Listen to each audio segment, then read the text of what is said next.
আসসালামু আলাইকুম রহমতুল্লাহি আবরাকাতুহু। প্রিয় শিক্ষার্থীবৃন্দু, আজকে আমরা 5.2-এর 11 নম্বর অঙ্কটি সমাধান করতে যাচ্ছে। সবাই মনোযোগ সহকারে দেখবেন। 11 নম্বর অঙ্কটি হলো y + 5 y - 5 = 24। এখন আমরা y + 5 y - 5 এর সূত্র হলো y² - 5² সূত্র দিয়েও লেখা যায়, আরেকটা সিস্টেমে লেখা যায়। এখানে y এখানে y ও দুই y এ y² প্লাস মাইনাসে -5 5 হলো কি 5² = 24 বা 24। এখন y² মাইনাস 5 আছে কয়টা? দুইটা, তাহলে 5 5 কত? 25 = 24। এখন এখানে হলো y² = 24।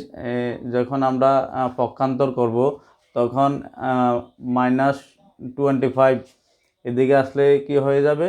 যোগ হয়ে যাবে। বিয়োগ কি হয়ে যাবে? যোগ হয়ে যাবে। এবার y² = 24 আর 25 কত? 49। এখন আমরা এই y² আর 49 আমরা কি করব? রুট করব। কি করব? রুট করব।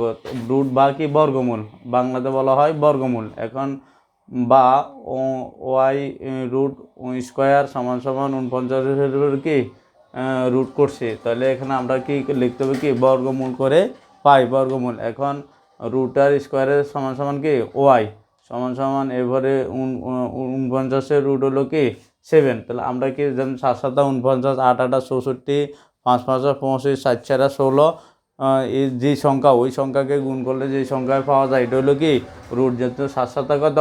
49 রুট করলে কত? 7 পাওয়া যায়। তাহলে y সমান কত? 7। তাহলে নিম্ন সমাধান 7। আশা করি অঙ্কটি বুঝতে পেরেছেন। এখানে আমি আমার আজকের জন্য ক্লাস শেষ করছি। আসসালামু আলাইকুম ওয়া রাহমাতুল্লাহি ওয়া বারাকাতুহু।